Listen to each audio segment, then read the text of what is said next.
الطيبة جئتك صبا لرسول الله محبا بالروضة سكنت روحي وجوار الهادي محمد يا طيبة جئتك صبا لرسول الله محبا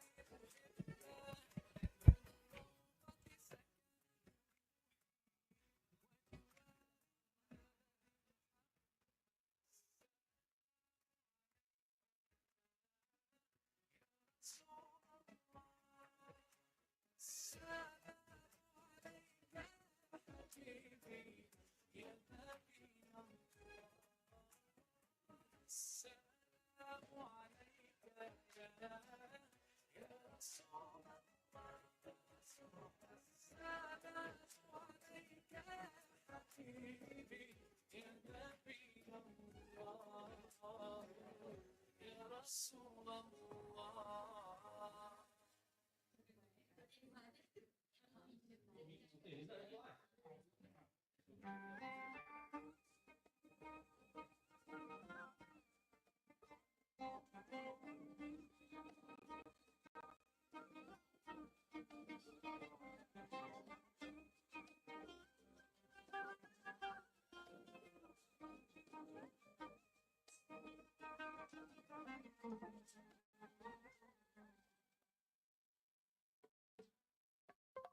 ketika kau tak sanggup melangkah, hilang arah dalam kesendirian, tiada mentari bagai malam yang kelam, tiada tempat untuk berlabuh, bertahan terus berharap Allah selalu di sisimu, insya Allah, insya Allah, insya Allah ada jalan, insya Allah, insya Allah, insya Allah ada jalan.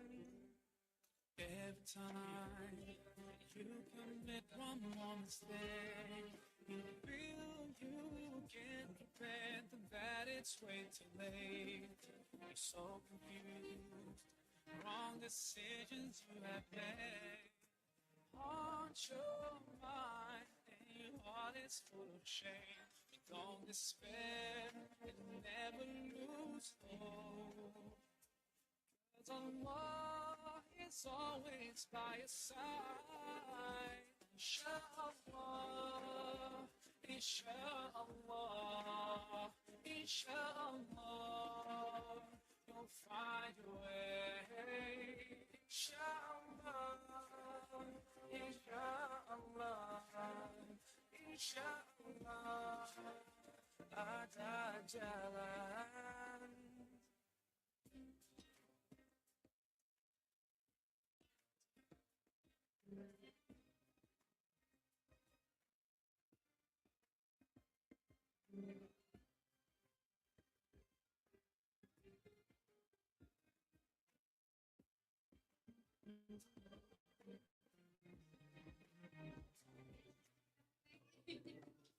Turn to Allah,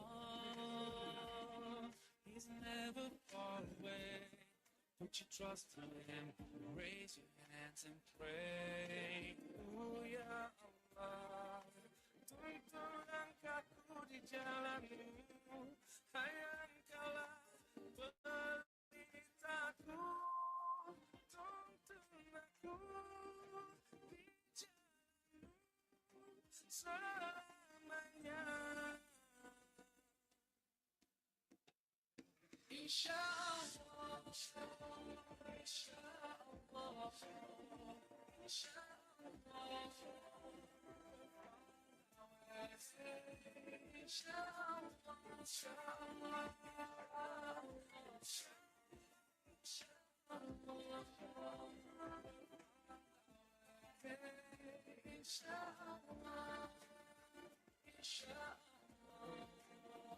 inshallah.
Every day we tell each other that this day will be the last, and tomorrow we all can go home free, and all this will finally end.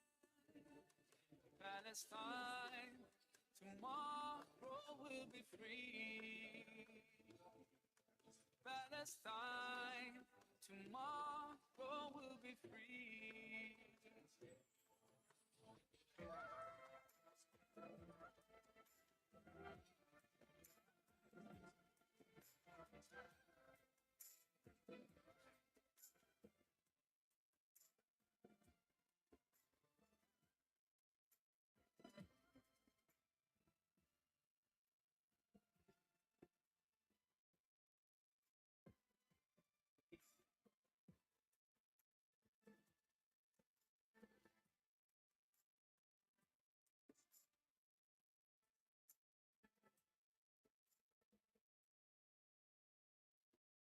Mother, no father to wipe away my tears. That's why I won't cry. I feel scared, but I won't show my fears. I keep my head high, deep in my heart. I never have any doubt.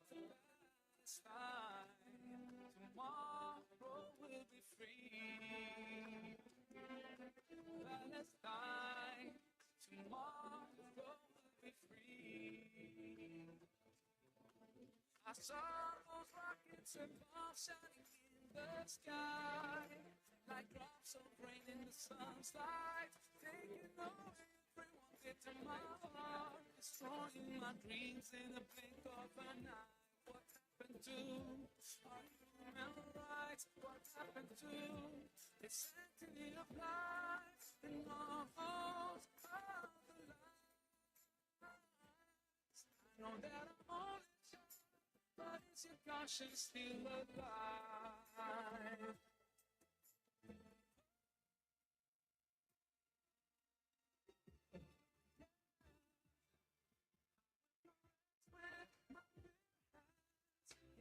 Precious green land, every storm and every dream. Doesn't matter what you do, they give your soul. Will always be free.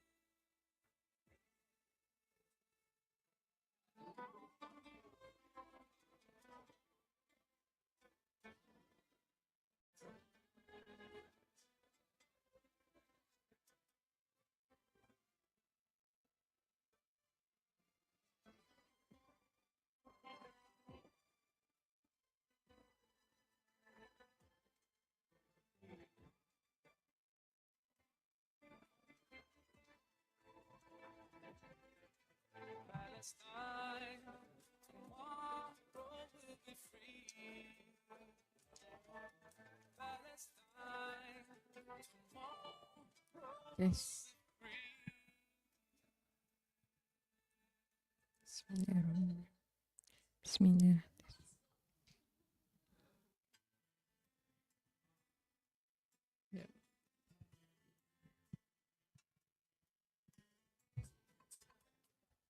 Anh mic tem que bawah. Testing, testing, testing. Mic test.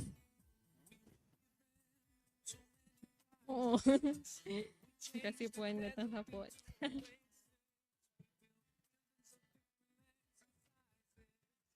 we felt so very satisfied. We bought a lot, we couldn't stop buying. We gave charity to the poor cause we couldn't stand the crying. We thought we paid our dues, but in fact, to ourselves we're just lying. Oh, I'm walking with my head lowered in shame for my place. I'm walking with my head lowered for my race. Yes, it's easy to blame everything on the West, when in fact our focus should be on ourselves. I'm walking with my head lowered in shame for my place. I'm walking with my head lowered for my race. Yes, it's easy to blame everything on the West, when in fact our focus should be on ourselves. We were told what to buy and we bought. We went to London, Paris, and Costa del Sol. We made sure we were seen in the most exclusive shops. Yes, we felt so very satisfied. We felt our money gave us infinite power. We forgot to teach our children about history and honor. We didn't have any time to lose when we were so busy feeling so satisfied. I'm walking with my head lowered in shame for my place. I'm walking with my head lowered for my race. Yes, it's easy to blame everything on the West, when in fact our focus should be on ourselves. I'm walking with my head lowered in shame for my place. I'm walking with my head lowered for my race. Yes, it's easy to blame everything on the West, when in fact our focus should be on ourselves.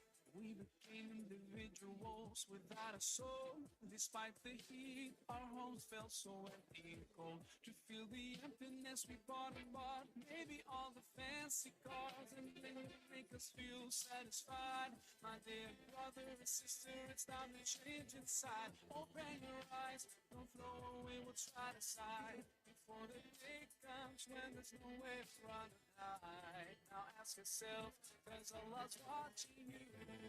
Is it satisfied? Is Allah satisfied? Is Allah satisfied? Is Allah satisfied? Oh, I'm walking with my head lowered in shame for my place. I'm walking with my head lowered for my race. Yes, it's easy to blame everything on the West, when in fact our focus should be on ourselves. I'm walking with my head lowered in shame for my place. I'm walking with my head lowered for my race. Yes, it's easy to blame everything on the West, when in fact our focus should be on ourselves.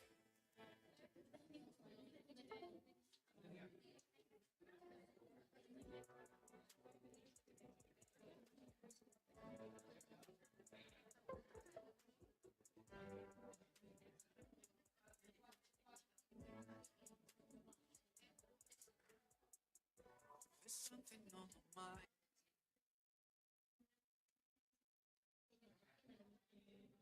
On my mind.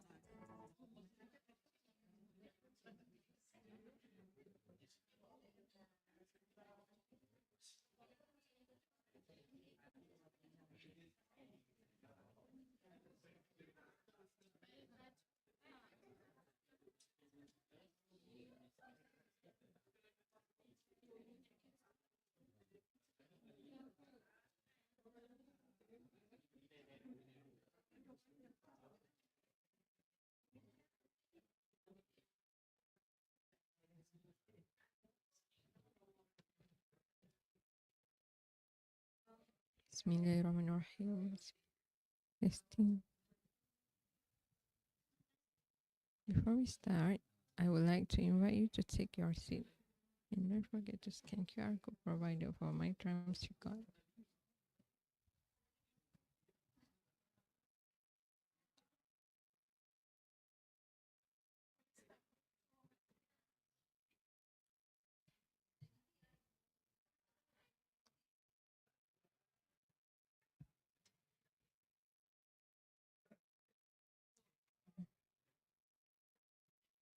Dah besar?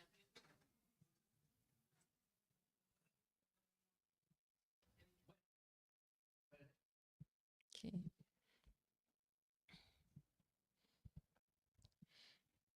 Before we start, I would like to invite you to take your seat and don't forget to scan QR code provided for my trams record. Assalamualaikum warahmatullahi wabarakatuh and a very good morning to our distinguished guests, esteemed panelists, respected academics, and dear participants. It is both a privilege and a pleasure to welcome you to today's academic discourse, where we delve into a topic of profound relevance, responsible AI in academic writing, guidelines, ethics, and challenges. Before we embark on this intellectual journey, let us seek divine guidance and blessings by reciting Surah Al-Fatihah. Alhamdulillah. Thank you.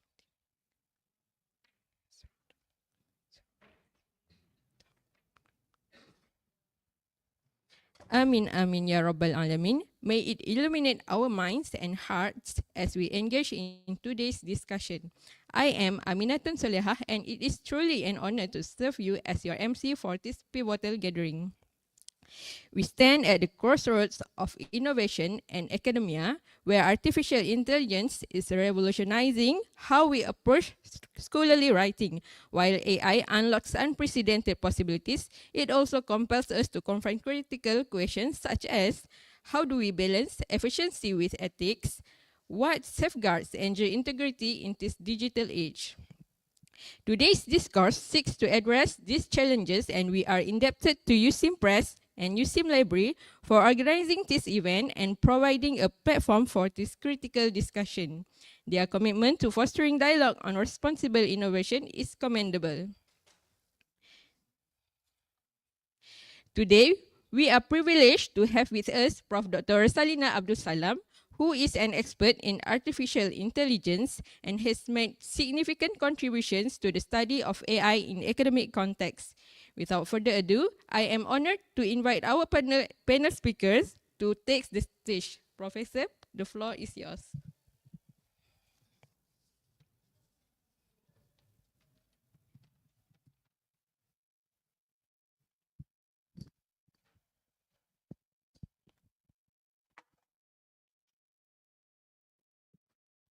Okay, Alhamdulillah. Assalamualaikum warahmatullahi wabarakatuh. And a very good morning to everyone. And thank you to Aminatul for being the MC this morning. And Alhamdulillah, we are able to meet during this blessing month of Ramadan. Hopefully it's not too late. Ramadan Mubarak to everyone. And I would like to say thank you to USIM publisher and also library for accommodating this talk and for the invitation. Okay, thank you so much. Actually, this talk is not a workshop as maybe been mentioned earlier. It's just a simple santai-santai talk for us to just get to know what the do's and the don'ts and things like that in academic writing. But this is quite a general talk. So let's see in future for the academics, if you want any further deeper content on the academic writing, maybe we can get USIM publisher or even library to organize another session, okay? So it's about responsible AI in academic writing. So basically, I'm not sure about your backgrounds here because we know AI now become a trending term and everybody keep on talking about AI. And at times when we listen to the news and even write up articles, they're not really, it's not really accurate where the term is used. Okay, so this is also something that awareness, especially for academics, when we are talking outside to the public or even our admin staff from university should be able to understand basically what is AI itself, because sometimes people confuse with a simple database. Okay, so databases is just like we can keep data, we can retrieve, but AI is a bit more to that. So maybe just I'll give you a bit of overview. So this morning talk is going to cover a few phases, but this is actually the phases that for a beginner for a writer, for academic. Maybe you're just starting to get to know about AI. So first thing first is actually awareness about you to be aware what is AI in academic writing. And then after that, a bit further into the literacy, a bit more into how to use it, okay, what are available tools and things like that. And then we have AI ethics. So where is actually AI ethics being governed, okay? By right, even our university should already have this ethics principles or something like that. And then phase 4 is actually about the university guidelines, okay? I put institutional, but for us, it's basically the university guideline. So it can be a general for the whole university, and it can be specific to teaching and learning, and also in academic writing, publishing, and research, okay? So then, of course, finally, is keeping up, because things change exponentially, okay? As you know that every day there'll be new tools. Me being in AI, actually I'm also teaching AI courses at the faculty. So always that we have to keep up and coming out with the new things that been established there, outside there, okay?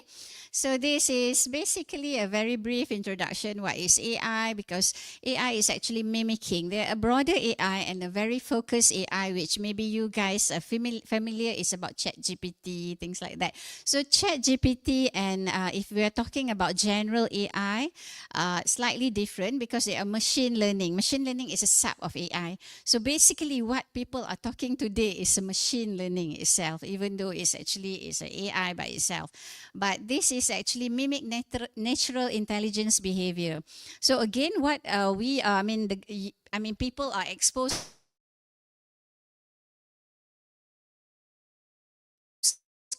current intelligence are also intelligence that we do mimic. Okay, so it's just about any intelligence, any natural intelligence behavior, even the dripping of water drops, okay, the waterfalls, drops, the frequency, we use that in our algorithms, okay? So then this technology is designed to learn and self-improve. So those are the things that we translated from whatever that nature and into the mathematicals formulation, and then finally we make that to become algorithm for us to use. So that is what behind the scene of what you guys are using, the AI tools itself, okay? So when is actually this started? It's actually started in 1955. So when I was doing my degree in late 80s, actually I started to learn AI already. And in 1995, I was doing my autonomous mobile robot for my master's. So this is not something new for us. It's been there, it's just that because of the hardware and the software keep on enhancing, so then that it becomes that the public are able to use it. But this is not something new. For people in computer science especially, it's not something really new. Okay, and then why we need to go into AI, which is very good nowadays because of the, again, as I said, the software and the hardware now. So it's good that it can help us to resolve complex decision. I mean, when we have lots of data, and then we can analyze it quicker and faster, and it's also work 24 hours, so we can run something behind the scene, okay? Even when I was doing a PhD, the image processing, one image will take me 4 hours to process. And today it's just like a split second, I get the results, okay? So, so this is all the changes that makes it available on our handphones and everywhere, even on the web, okay? So then where currently is almost everywhere. Your handphones, definitely. You can also have your watch. Now that Samsung's got rings, okay? And then you got TV, smart home. So everything is basically AI now. And sometimes we don't even realize that we're using AI ourselves. Then how? Of course, as I said, it comes from the data. So that's why data is money at the moment. Our data, that's why we talk about privacy, data privacy, because what we are doing when we are having our accounts, Insta, TikTok, actually we're sharing more or less our data. And when we comments, those are again our data and it's publicly used. So that's what this algorithm is extracting and processing for us to get and for them to produce these large language models, that what we are doing now. And now we have recently DeepSeek. Okay, I'm not sure whether you're familiar from China. Okay, so that is also another good one. Okay, then you see this is where that if you look at ada pointer ke? Depan ni ke? Yang ni. Yeah, okay. So this is actually the line of human performance, okay? And you can see the reading comprehension, the image recognition is surpassing, okay? This line, you look at the color, it's surpassing humans' performance, average human performance. So that's how AI is progressing. Very fast, very quick, I would say. So, I mean, seem like if you look at calculator can do calculation much faster than us. So this is what happening. Oops. So this is what basically happening, okay? For reading comprehension, for language understanding. So what AI tools are doing is they are faster than human, average human performance, okay? So this is what happening. So that's why we say that when we look at ChatGPT, we believe that it's better than us. But this is average. But being an academics and being a staff in university, I hope that we can be much better than that. We can be the experts, okay?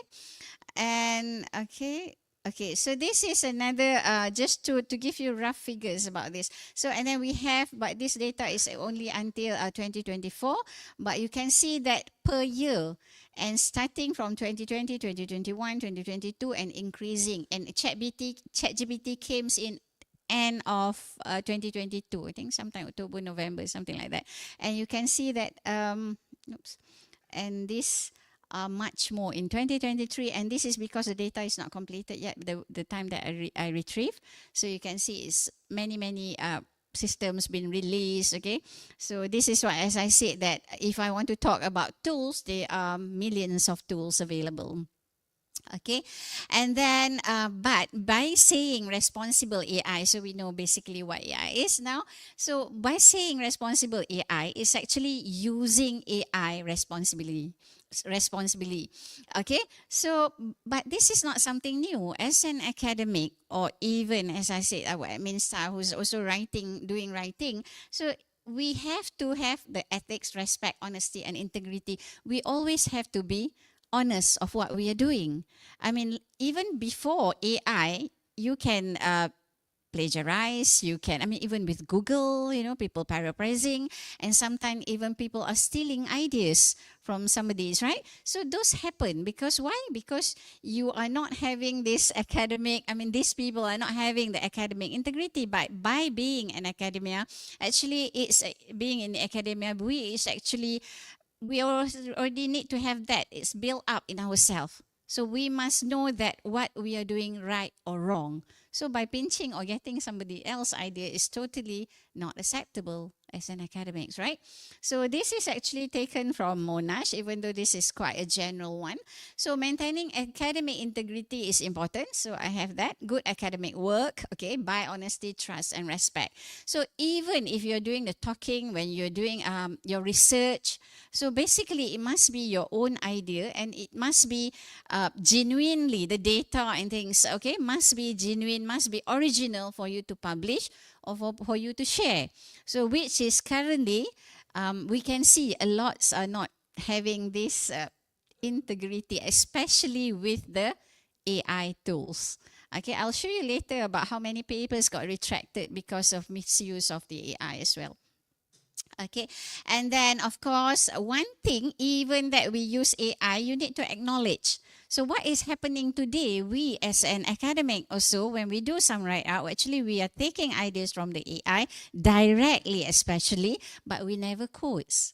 Okay, we never acknowledge it.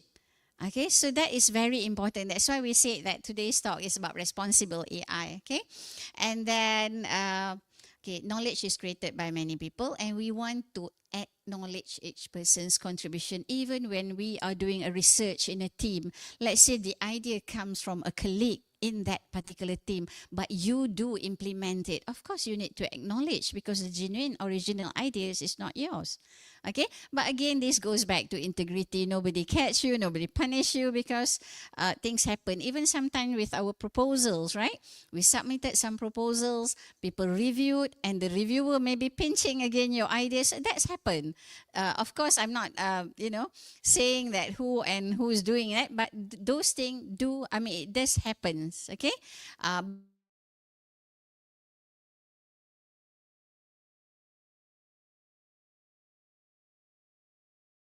This academic integrity, okay?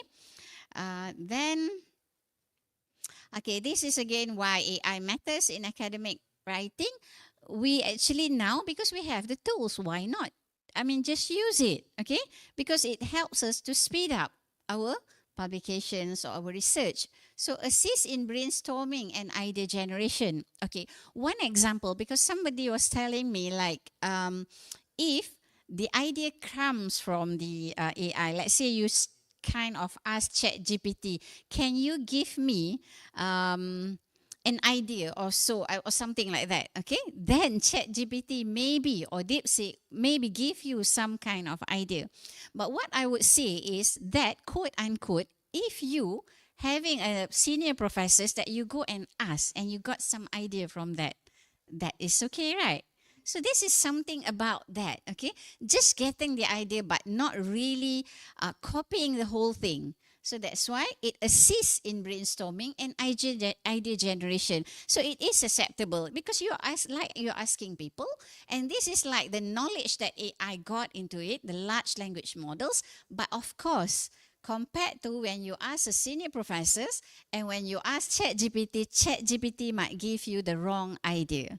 So that is something that you must clarify and make sure that that idea is correct, is accurate, or something like that. So then you can keep on brainstorming, get ideas, but you have to also refer existing journals, real publications, real research that has been conducted. So that is very important, because it might give you, one example, actually, when I was doing my teaching as a for database management, okay, when I asked, actually, it gave me totally a wrong diagram and wrong answers. You see, but because I'm teaching database management, I know that is wrong. But maybe someone who never know about database management, they might think that is correct. That's why you cannot fully rely on when those ideas come in. You still have to check. You can use Google. And you can have a genuine resources where actually you can compare whether that idea can be accepted or not. So, and then it comes back to your own expertise, because as a PhD holders and as an academic, basically you already have your own expertise. So you must know where to get this deep knowledge, especially the deep knowledge. Maybe a general kind of thing is okay with AI tools, but it's nothing wrong, and it does help in the brainstorming part.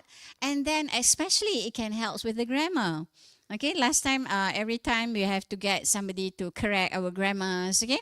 So you can do something like that. Okay, we have Grammarly as well. Okay, and then it helps with researcher reviews, but again, sometimes it doesn't give you the exact or the correct, even though it gives you the journals, but it never existed. So it happens, okay? So be careful. Some are okay, like Jenny, okay?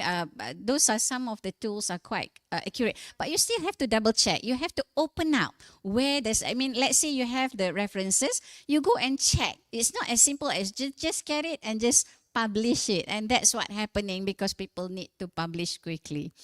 Okay, so and then when you have assist it, I think it's repeating here. Okay, helps in analyzing, sorry, I was doing it last night actually. Helps in analyzing large data sets. Okay, so if you have a data set, you can do the analyzing. You can ask ChatGPT to do, even you can ask ChatGPT or DeepSeek to create a tables for you. Okay, it can also create data for you. But of course, the real sources of data should be genuinely, again, the original data sets, right? And then here is, okay, AI is revolutionizing revolutionizing academic writing from grammar correction to content generation. It can generate content, but as I mentioned earlier, what need to be done, okay? And then, but it raises ethical, legal, and academic integrity concern. This is where something that I think this talk that actually started, whereby I raised up the issues in the Senate, saying that we need to have a proper guidelines and or maybe like policies and guidelines available for all our staff to actually follow it. Because there's no one set of guidelines that being used worldwide. So normally each university comes with our own guidelines. So as long as you follow that, then that should be okay. So we need to have that, okay? Okay, then the do's and the don'ts, okay? So this one, actually, I got it from PaperPal, okay? I put there, source, okay, PaperPal. Okay, so when you are using generative AI, right? Act as an expert with generative AI as your assistant, not the other way around, because it's just assisting you. That's why, I mean, earlier also it's assisting you, assist you in the brainstorming, because you are the expert. You should know better. You should dig out more into it, okay? And don't use AI as replacement for your own expertise. So this is what's happening, okay? We are too lazy. We can see that, oh, never mind, it's helping me. And without thinking, you just use that and you publish. So that is very, very wrong, okay? Like the research gap, okay, hypothesis generation and so on, okay? And do the research and lay the groundwork for AI to become more productive. Actually, when you're doing the prompt, okay, at the prompt, if you give more things, you give your own ideas. So you can have like one page of A4 paper for the prompting and you will get a better result.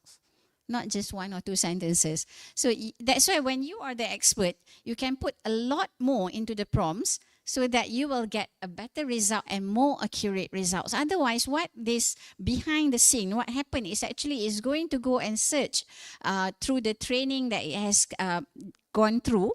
So with all the words, the keywords actually, so those are the training and we have the models. So the models keep on being used again and again. So sometimes it's just pick up the very general one. That's why if you want a better idea, even though it says assisting ideas generation, but if you want more advanced or a bit more detail for you, so you should be able also to create a good prompting.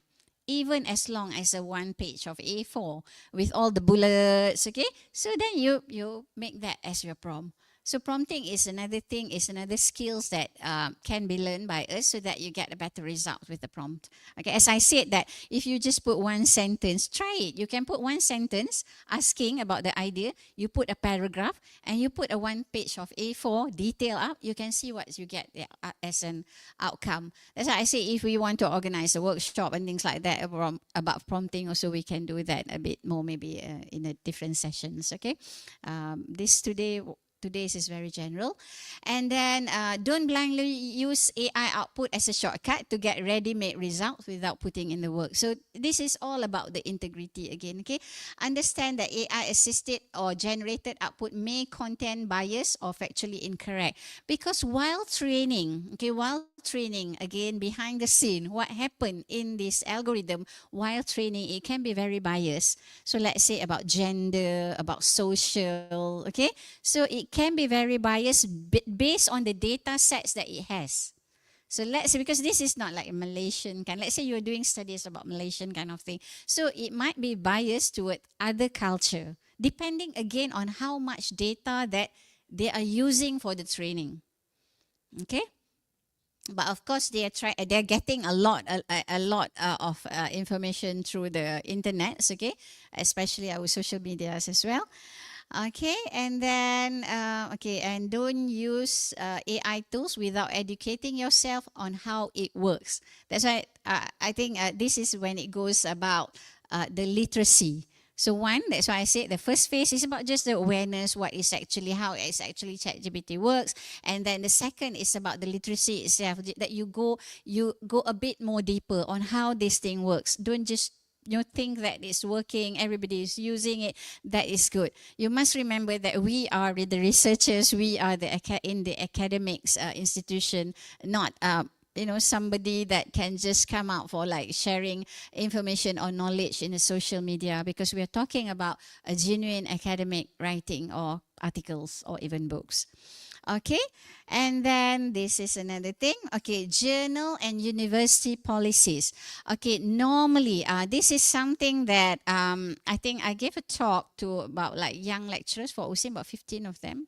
Don't know whether any of you are here. Okay, so about, you must know the policies of that particular journals, because sometimes we are used to, maybe we published 10 years ago, but now we are publishing to the same journal, but we forgot to check because 10 years ago there's no AI regulation, there's no AI guidelines, but now the journals already have these guidelines, so you must read the guidelines. Okay, so this is very important. That's why I was commenting earlier that USIM journals currently do not have those guidelines yet. So when they do not have the guidelines, then it's okay for you to use whatever. I mean, of course, it's go back to the integrity and responsible AI. But if it's stated clearly, but you are not doing the acknowledgement or something like that, then it's very, very wrong, and your paper can easily be retracted. Okay, can be removed. So don't skip university or journal guidelines. So I will show you about Elsevier later. Use a reliable plagiarism detection software, and don't use paraphrases and plagiarism checkers to intentionally hide passing. Sometimes we use paraphrasing to hide somebody's ideas, So those are, again, goes back to the integrity, not just AI, okay? And then always verify AI assisted or generated text. As I said just now, it might be totally wrong. A lot of cases actually I got, and it's maybe it's because I'm going deeper into the content.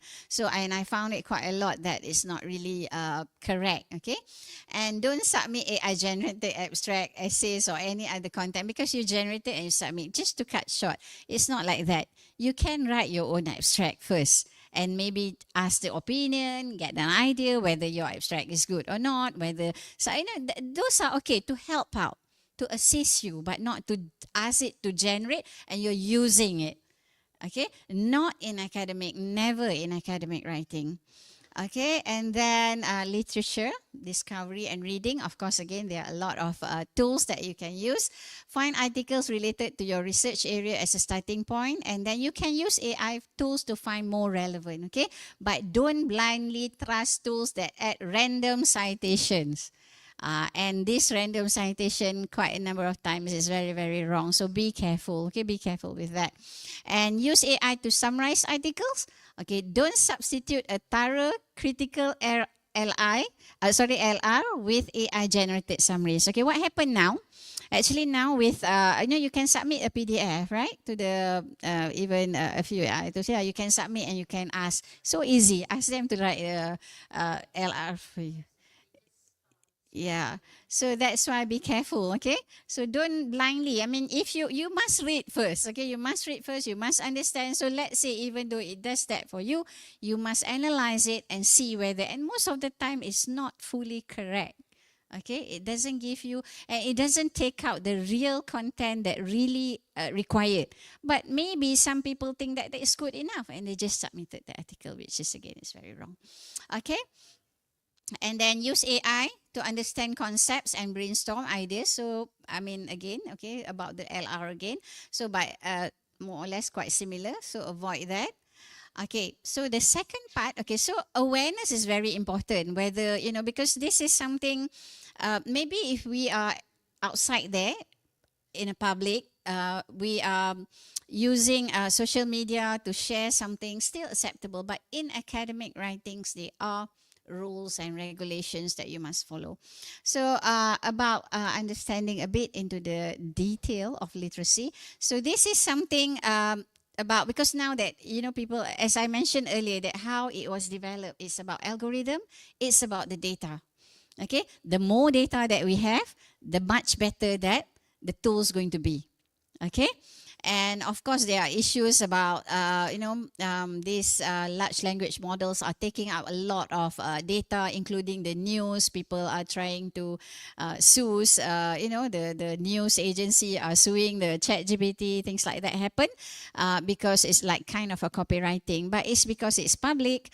So ChatGPT is just grasping, crawling, we call it crawling everywhere and taking all of the information. So what it does is it learns information directly from the data. The more data that it has, the better. So you're sharing on your WhatsApp, you're sharing on your TikToks. So those are the things that there are eyes watching you, and the eyes actually taking what you're doing there, and they are trying to digest. Of course, that you know that when your FYP based on what you are looking at, right? So those are the normal things. So because they do see your data, okay, and then the data processing part. Of course, this is the biggest part and the hardest part.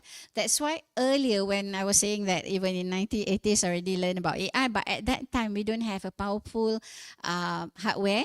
We don't have, once the hardware is not powerful enough, then our software has to cater for that. So it's both, okay, it worked together. But then when I was doing even my PhD about late 90s, as I said that I'm using a SunSpark station. I don't know whether you're familiar with that. It's quite a powerful machine at that time. To just run an image will take me about 4 hours, but now we can do it very quick. I can run thousands of images, okay? So, and that is not that long, well, maybe long, 20 plus years ago. So, but those are the hardest part actually for people in AI area.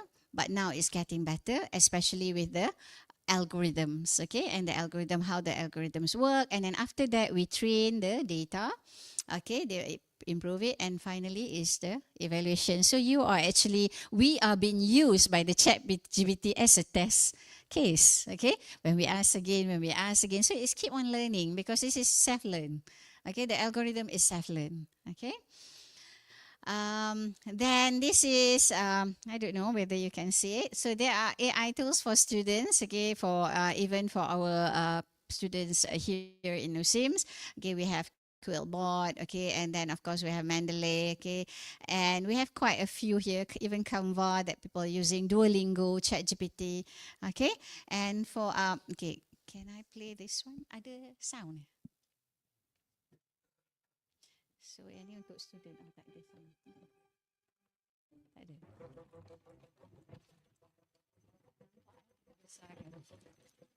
Okay, so what is doing an assignment in a very quick way. Oh, tak clear.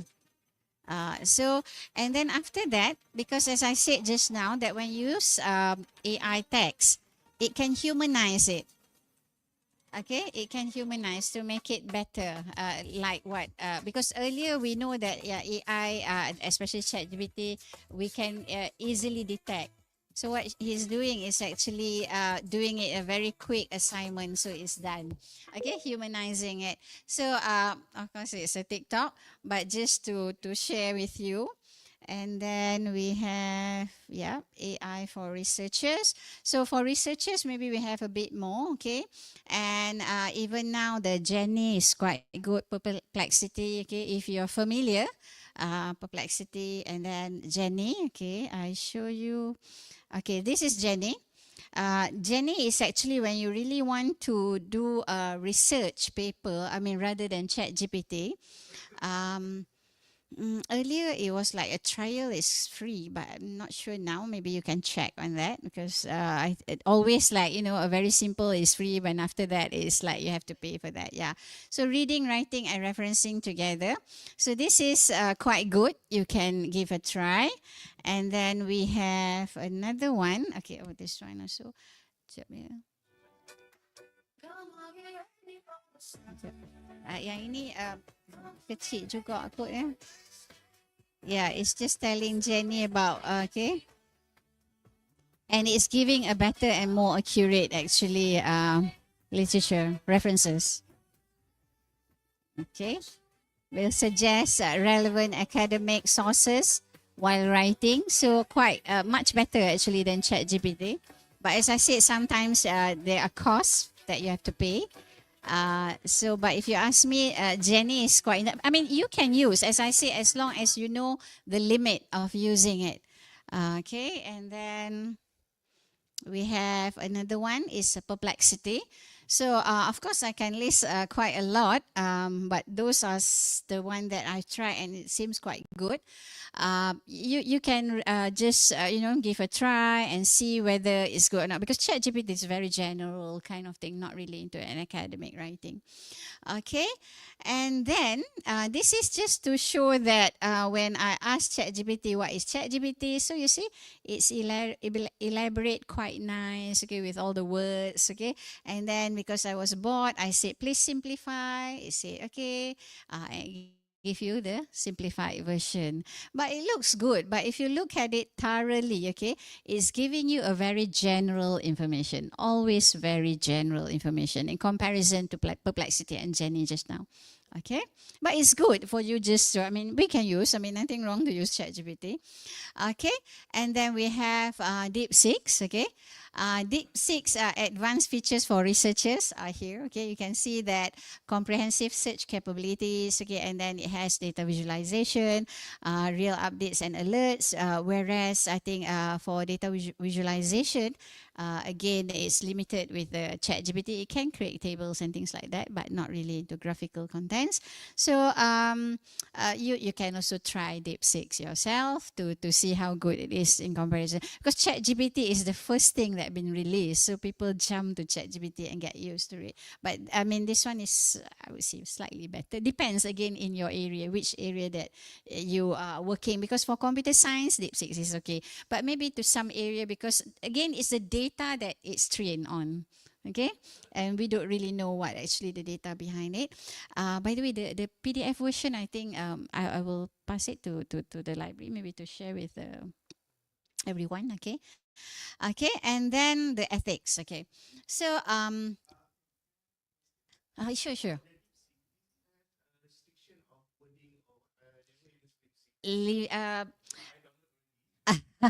It's okay, but I think if you're using, ChatGPT is getting better with bahasa Melayu.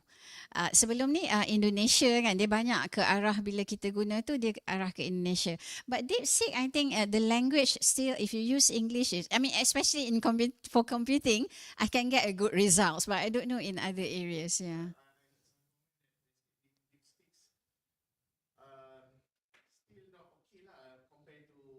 ChatGPT. That's why, depending and who said that and which area that they are talking.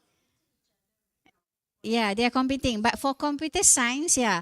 But let's say if you're from social sciences, okay, and you're doing maybe Arabic studies or Quranic, those are ChatGPT much better, because ChatGPT already been trained in the larger models. But DeepSeek for people, for us, for the computer science is it's much better than I would say, depending, maybe some computer scientists might not say that, okay? Maybe because the knowledge that been trained, that it gathers that the training's more into that. So again, depending and how that, depending on the how that the OpenAI, the sources that it got, and DeepSeek, where are the sources that they get? Because you must remember, even from we have our WhatsApp, okay, it's open up, but these people they work together. So normally in Western or America, the knowledge is, they can easily get more knowledge to be trained. Maybe, I'm not sure that China are not getting better or larger models, but they are doing quite, I would say to the technical part, especially in computer science, DeepSeek is it's quite good, yeah.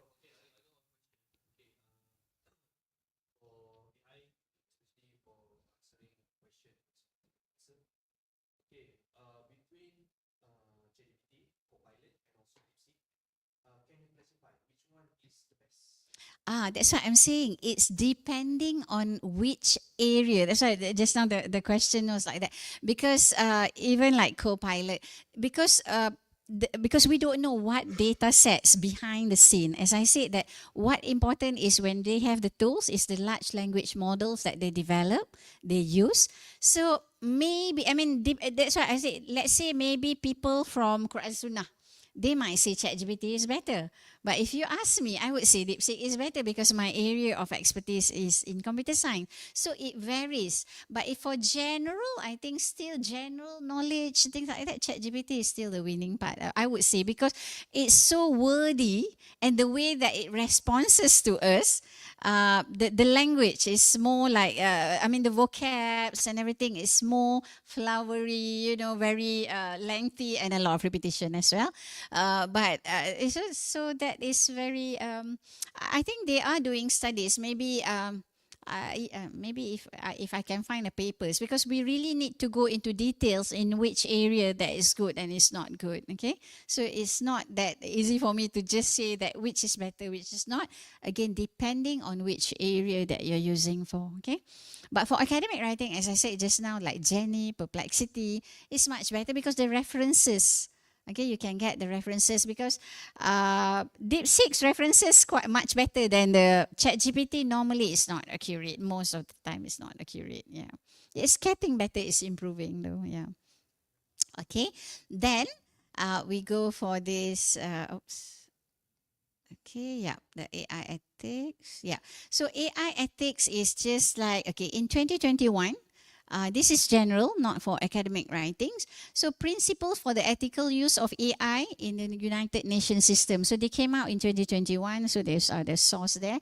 Okay, so they do have principles about do no harm. Okay, you cannot do harm when you're developing something. Define the purpose. Okay, safety and security, fairness and non-discrimination. Okay, because sometimes again when you are developing an AI, again when I said that the data that I'm using can be biased. Let's say my data set is very biased on the Malay, and then it's not incorporating the Chinese and Indian in Malaysia. Okay, but then when we're talking about broader worldwide, maybe we are not putting Chinese into the data set. Not, maybe we have, but not much. So those are the biasness that can happen. Okay, so non-discriminating. It must be able to sustain a right to privacy, data protection. This is privacy because, yeah, but remember when you have an account of TikTok, WhatsApp, actually there is a clause that you agree, right? So we are kind of a trap. When we have a Google account, we have to agree to some extent. So, well, that's life. So you have to, otherwise you cannot use, but everybody is using it, right? So those are the things. So AI must respect privacy rights. But again, that we as a user, we allow that. So you can't blame them for that, okay? And then human autonomy and oversight, transparency, okay? You can read that, but okay, I'm not going to go elaborate. But what I'm saying here is actually there are principles of ethical for the ethical use of AI has been created by UN since 2021. Okay, it's not that, even before the ChatGPT actually. And then they also have, I think this is the same, but in the diagram. Okay, so this is ethics of AI. This is actionable policies again by UN in 2021 or so. It's nothing new actually. So policy area from ethical impact assessment, governance. Okay, you can see until about economy, labor, health, and social well-being. So basically, they already have policy for action policies for all the categories here, 11 categories here. So sometimes we are aware or not aware, maybe you can read up, okay? And then here, the Malaysia. In Malaysia, again, I don't know whether you guys are aware about it, we already have the National Guidelines on AI Governance and Ethics. Okay, ada yang tahu, ada yang tak tahu? Okay, kena tahulah ya sebab okay. This is from MOSTI, especially we are here. Okay, so we have, but this is again I would say is guidelines. Okay, and then we can see that there are sections for I think researcher and students, responsible AI. Yeah.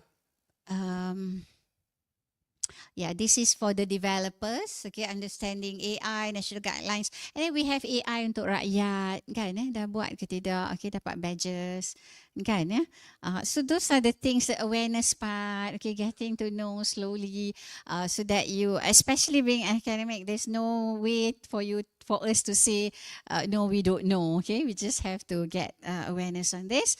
And then we have what is actually again responsible AI. Basically, when we talk responsible AI, it's about responsibility and it's about ethics. Okay, ethical consideration in applying AI tools for academic writing and research. Okay, your accountability on how AI is used in research, which I mentioned earlier, the integrity of data and research practices. The data normally what people, even students, even publish paper, they just ask the tools to generate for them. It's not genuine. Okay, so these are all the things that we must look into, and we must be honest to ourselves. Okay, fairness in assessing AI technologies, and we must be very transparent. So okay, this is another one from the actually in the DeepSeek.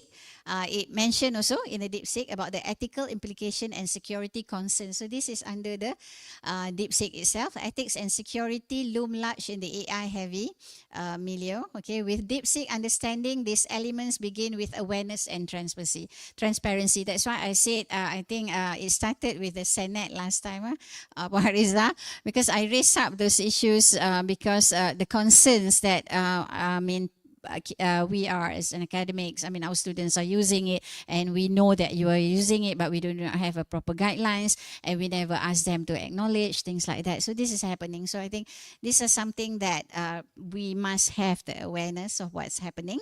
So data privacy, okay. DeepSeek is an available LLE.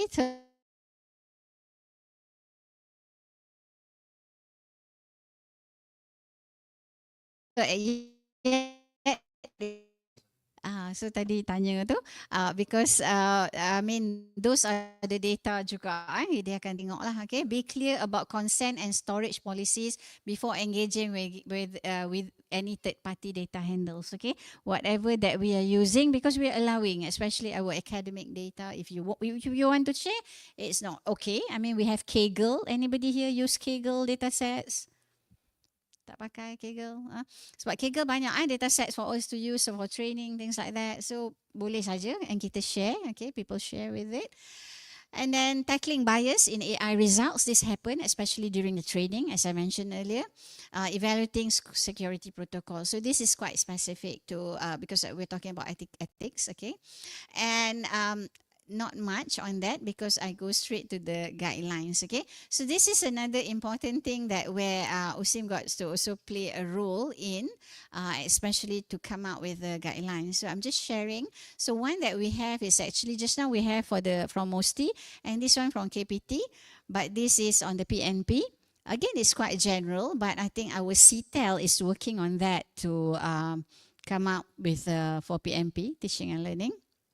Okay, and here we also have all the details about the contents here, just showing you what you can just get it from the internet. Okay, so this is what I said about journal guidelines, okay, which are available. So most of the journals currently already have these guidelines. Quite established. I would say quite established journals already have that. Even most of the publishers now are doing it. So this is what they have. Okay, I'm just showing that the use of AI. So for authors, you see, look at top of it.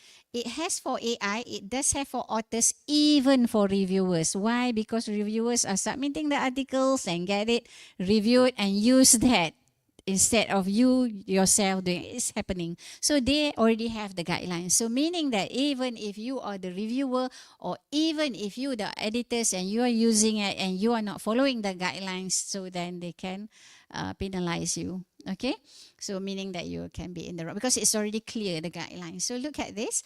Okay, only be used to improve readability and language of the work. For this one, content is not acceptable. But as I said, to some extent, if you are doing a writing up, you want to write a books, maybe if there's, depending on the publisher, where you are publishing it. So because content, you can get ideas, but if some actually they ask you to highlight if the ideas come from the ChatGPT, things like that. Okay, so we'll look a bit more into this. Okay, and then sounding. Okay. Because AI can generate authoritative sounding output that can be incorrect, incomplete, or biased. So they do not want that on the content part. So if you read, okay, when authors use generative AI and AI assisted in the writing process, these technologies should only be used to improve readability and language of the work. Okay, like proofread, more or less. Okay, applying the technology should be done with human oversight and control, and authors should carefully review and edit the results. Okay, because AI can generate. So, how many of you already the guidelines? I think quite a number of us doing that. Yeah.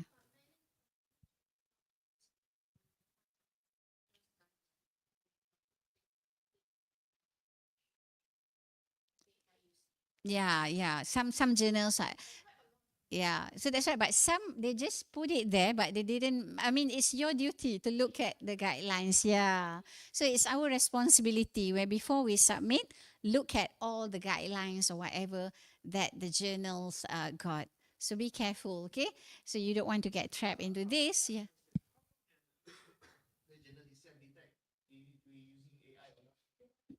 They of course sometimes the detector not that good, but you must know behind the scene there are a lot of computer people also. So we know, I mean, more or less we can detect that even from simple things. Okay, so this is what happened, and I'll show you later that retracted journals that happen. Okay, authors should disclose in their manuscript, okay, whether they use it. So that's one thing. And then this is from Newcastle University. How do you acknowledge to the contribution of AI? So it's good academic.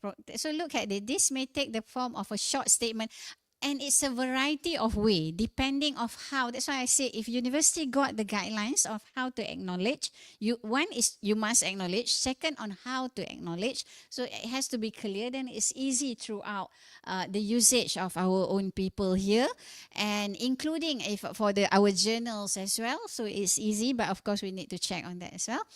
Okay, a brief explanation of what you use the tool for example to gather information. So this one allowed to gather information, but just now Elsevier doesn't allow, okay, to aid your understanding, but you must explain what actually you have used it. I'll show you some examples later. Example prompts you might want to highlight, including a notation. This one even asking the prompts that you're using, okay? So depending, that's why I said so far there's no one straightforward or one guidelines for everybody, but it varies from one area to another. I mean, just now it's from Elsevier, and then this is Newcastle University, but this is also university, meaning that they also, okay. And then you see, providing a more detailed acknowledgement. I acknowledge the use of, insert here, to generate information and for background research. So it does allow. So if let's say we want to allow our PhD students to do that in a thesis. I mean, and this maybe we have to check with the legal as well, whether it's allowable or not. Okay, so I think Riza and maybe our PPS, okay, need to look into how far that we can and we cannot. But looking at this, it's allowable here because it allows, but you must mention it. And I acknowledge the use of to identify improvements in in the writing style. Okay, so it's very clear. I acknowledge the use of as an information source to generate materials. Okay, and then to create the images, because the images is another thing that we use a lot of. I use a lot of images actually for my talk. Sometimes I just use Bing Midjourney to generate. Okay, so but just put a clause there, generated by Bing. Okay, so that's okay. And then no content generated by AI technology has been presented as my own work. If you don't have, just put that. There's nothing that you have used it. Okay, and then you can describe how the information or materials were granted at the end of your, or maybe one page of it, depending if it's a thesis where we want it to be included, if it's a journals where we want it to be included, normally as the acknowledgement at the end of before the references can be done like that. So, but these are the things that actually I highlighted recently in the Senate. That's what came to about this talk, okay? And then, yeah, I don't know whether you want to see, but I mean just now because I just take the screenshot, but actually if you go to the website, tak masuk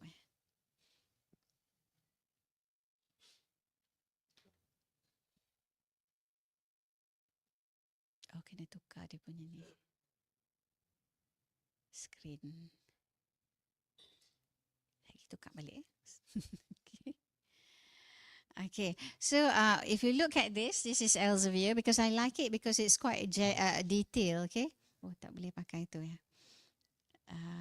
Okay.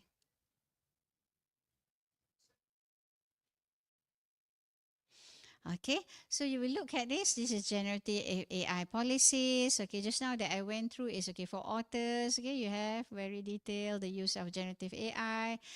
Okay, so and then if you go that policies for books, they are more into that.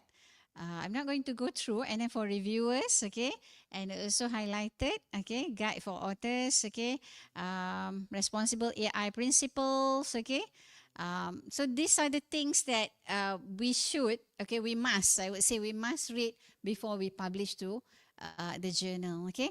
I think maybe, yeah, I mean, our publisher can also look at this. Maybe we might not want to be as strict as this or depending, okay, but this is actually even for editors, the use of generative AI, okay. So these are something that maybe we can look at. Escape je kot. Escape dia. Kalau escape dia patah balik kan. Tutup. Ya, mai tak balik. Okay.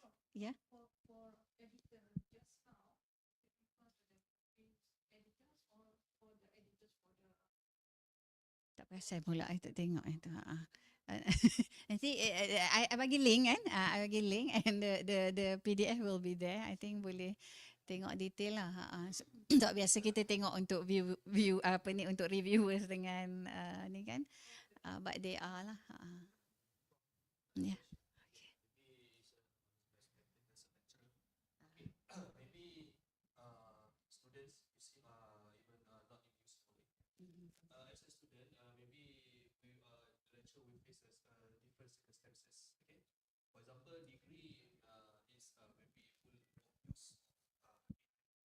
Maybe for postgraduate is different. So, in terms of novelty of study, especially for postgraduate, how you can justify for that if the student, we clarify the student use or maybe the percentage around 90% over.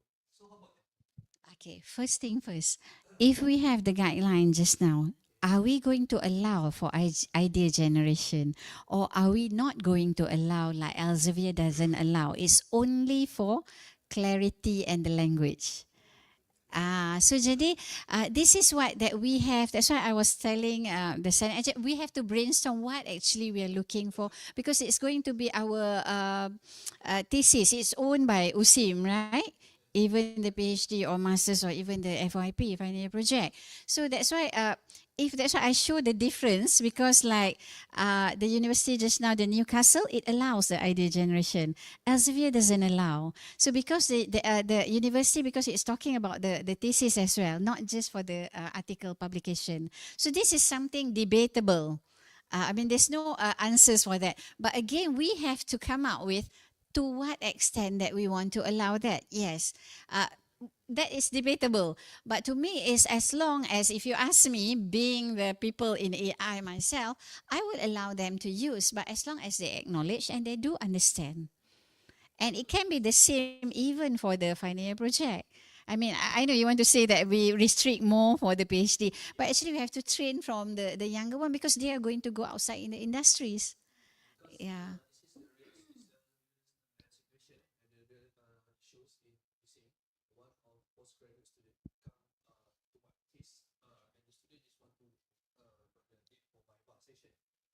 And when the person submit the thesis, his own thesis, I don't mention which faculty. The similarity index for AI is quite high, around 90%. So yeah, but the thing is, if you're using it for clarity, you see that's why maybe dia guna sebagai proofread. Itu yang kita kena tengok balik. Sebab kalau dia guna pada as a clarity and proofread, memang dia akan dapat tinggi. Tapi bukan content. That's why we have to look what actually. So that is the reason that I think USIM kena adalah mungkin satu section yang melihat, tak kira lah journal publication ataupun thesis. Sebab kalau you ask me, kita pun hantar, kalau dulu zaman kita hantar orang proofread. Orang tu betul kan? Cuma kadang-kadang bila dibetulkan tu, ada yang the jargon, especially for computer, kita silap ni. Even though we are sent for proofread, silap. So kita betulkan balik. Same thing, but let's say the students pun dia buat benda sama. It's a proofread. So it's allowable. So but that 90% kita kena tengok 90% apa. Sebab dia dah submit for clarity. Jadi bila tools yang dipakai tu, dia akan detect kata, sebab dia dah memang submit dalam tu, dia akan detect macam tu lah. Ya, kena. Yeah, that's why that is the reason actually been raised up. I raised up that in the Senate because I can see that it's everywhere and a bit of concern, especially sebab kita di university kan. So I think we have to move a bit fast. So that was the reason that I mentioned about. I mean because of the articles actually, because I've given a talk also in another university about the articles publication, but I didn't mention about the thesis. But the thesis, the IPPS ataupun library kenalah melihat benda tu macam mana kita nak benda tu. Sebab tak bolehlah kita penalize dia kalau memang dia guna untuk clarity. Tapi kalau memang dia guna untuk, itulah kalau social sciences, kadang-kadang dia boleh guna untuk idea generation. For people like us in sciences, it's a bit hard because our data sets normally come from either the labs, okay? But even that, actually some samples, katalah I nak guna, I nak data, I suruh dia generate dekat I. But data yang tak betul, I mean not real, bukanlah tak betul, not real data sets. Kita boleh guna untuk kita nak teaching mungkin, but untuk publish tak boleh lah sebab it's not a real data sets. Ya, sebab tu kena benda ni, that's the reason I highlighted benda tu. Sebab I rasa benda tu kita kena ambil berat, nampak sebab kita tak ada concerted effort di USIM yang nak melihat perkara ni. Sepatutnya ada satu, tapi NC kata akan dipanggil a few ni untuk berbincang lah. Sebab berbincang ni sebab I kata tak boleh sebab tiba pentadbiran keluar lain, yang ini keluar lain kan. Jadi kita kena tengok, tapi memang dia akan ada kelainan dia. For journal publication, for thesis slightly different, and even for tugasan, our assignment. Because student pakai, kalau I duk mengajar Quran Sunnah, FSU, tengok aja dia hantar, Allah macam mana ni kan. Yeah, because it's highlighted already in the Senate. So I think hopefully lah we have to be quick sebab that's why I showed the United Nations kan, that one even 2021. And then ChatGPT came out 2022. Tapi kita duk tak buat lagi kan. Sorry lah kalau I mengganggu orang lain punya PTJ ke apa. But the thing is we just have to do it because the awareness. Satu lagi kita tak ada. Dua, yang satu lagi ni yang pensyarah kita duk buat tapi tak tahu pun the awareness about ada yang dia publish tempat tu yang ada all those guideline. That's what the major concern. Sebab you guys are very young for publishing, and what if your journal, I mean your articles got retracted? It's going to be a very blacklisted lah nanti kan. So be careful. Saya tak apa nak pension kan. So, dah maksudnya that's what I'm saying lah. You have to be careful on what. I mean that's why it comes back to integrity. Kalau memang you buat kerja tu, takkan berlaku benda tu. Tapi itulah kalau kita tak, tapi kalau katakanlah you pakai, tapi you tak faham pula, you kena acknowledge. Sebab you rasa macam semua orang pakai, kita pun pakai je lah kan. So lain kena tengok, clarity. Yes, sebab tu dia kata tadi for language dengan ni. Dia very specific. Sebab tu kalau tengok guidelines yang I baca ada banyak actually, tapi I tunjuk sini a few, but we can download and see buat. Sebab dia perlukan masa sebab nak digest, nak develop. Sebab tu bila hari tu ditanya, I kata benda ni tak boleh lah buat overnight je kan. Kita kena menghayati betul-betul, and maybe we can put out the thesis, tengok yang ini yang macam tadi, yang memang kita tahu adakah dia, and then ambil pula thesis lain. Kita kena tengok benda tu very thoroughly before we really come out with the guidelines. Maybe we can come up with general first.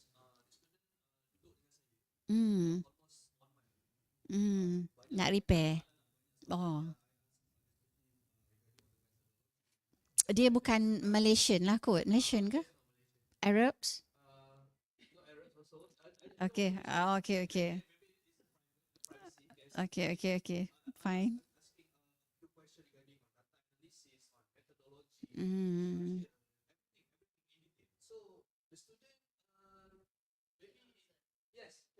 Cannot answer. So dia tak buat lah. Dia tak buat lah. Yeah. Remember before AI, we have ghostwriters. Kan? Sebab tu benda tu goes back to integrity sebenarnya. Ya, kita ada ghostwriters, ada yang bayar orang buat thesis sebelum ni. Jadi benda tu sebenarnya dah berlaku, cuma bila AI ni, ya, itu je beza dia. So I put out the integrity part tu sebab it goes back to the honesty balik. Tak kira pelajar, tak kira pensyarah, honesty.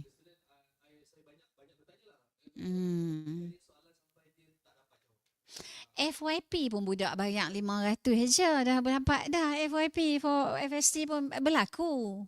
Benda tu memang, I mean we know what's happening, lepas pay dapat. So, tapi it happens during the Viva tu, then kat situ lah. Cuma kita pula, kalau PhD and Masters, we never really give a feel. Padahal dia tak buat langsung pun kan. So, yeah. Yeah. So supervisors should alert. Benda tu actually goes back kalau tanya I, because it happened to me in USM one time when I was there. The student manipulate the data. Okay, sebab kalau image-nya kita boleh recreate. So dia recreate. So it's not genuinely been taken outside. So bila I tanya, jadi sebab masa dia demo, masa sepatutnya student tu dengan supervisor tu dah ada close relationship and supervisor dah tahu dah. Oh, budak ni memang tak tahu. Budak ni memang bukan dia yang buat. That's where the role of supervisors as well. That's why benda tu semua kena ada dalam that guidelines. Sebab macam mana boleh langsung tak tahu tapi boleh submit? Where is the supervisor's role kat situ kan? I tak mau question lah, but very sensitive sebab tu takut kalau live ni kan.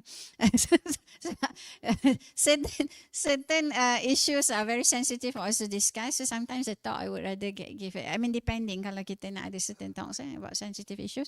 So we have to be clear lah on that. But the thing is, if the student submitted, and let's say for clarity, that's okay because supervisor knows that the student understand all the detail, the methodology, the content, but then suddenly it got AI 90% maybe for clarity, then we are okay with that. But if the student doesn't know, that is a big issue lah. Not me. Don't ask me. Well, actually, it's been highlighted in the Senate. So, I think the DNCs lah kot.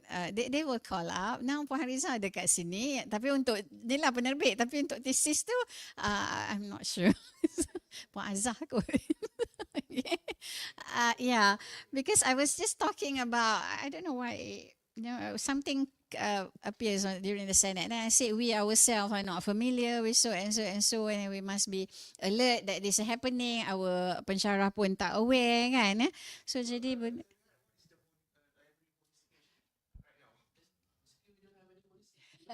that's a problem. That's why I raise it in Senate. I nak bencin lah, so I raise up lah menjalankan tugas.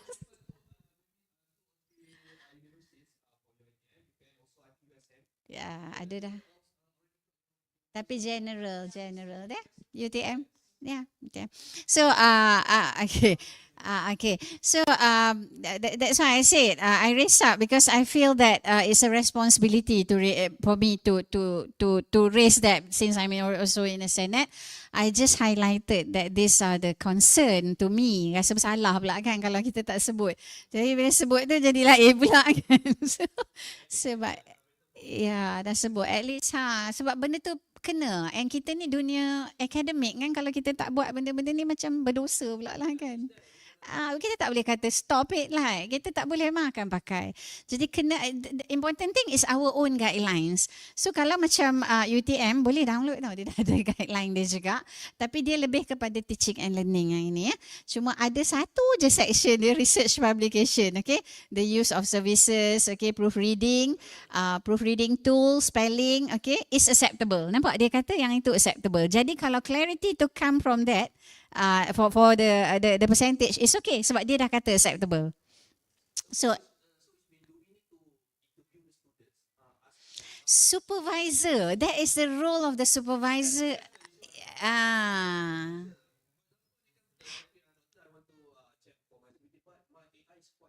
So So kalau kena patah balik, dia suruh supervisor dia ataupun during the viva dia akan kena lah, tapi dia tak boleh submit kalau tinggi kan. So jadi benda tu kena ada ni lah kan. That's why hari tu I tak kata one of my suggestion to the USIM is to set up a committee on that, so that ada orang nak tengok kan. Cepat tu saya tak boleh cakap lah kan.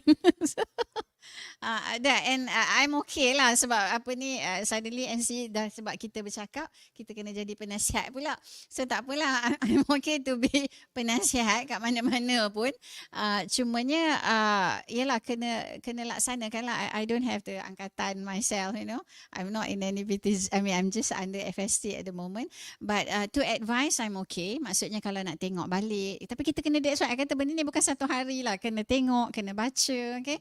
And lain untuk PNP tadi, lain untuk thesis, lain untuk journals. So dia ada berbeza. Jadi bayangkan, that's why orang-orang yang dalam PTJ tu pun kena faham dulu.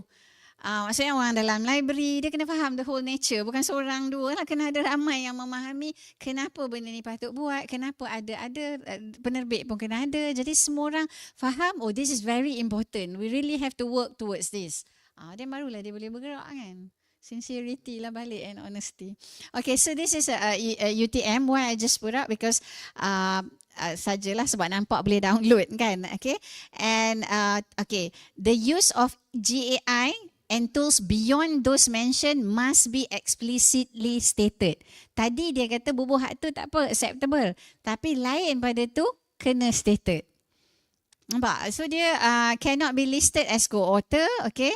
Are responsible for the findings from GAI tools. Maksudnya dia membenarkan, cuma dia kata, tapi dia tak cakap to what extent. Maybe dia ada lain punya pula ke dalam PTJ dia, kita tak tahulah kan.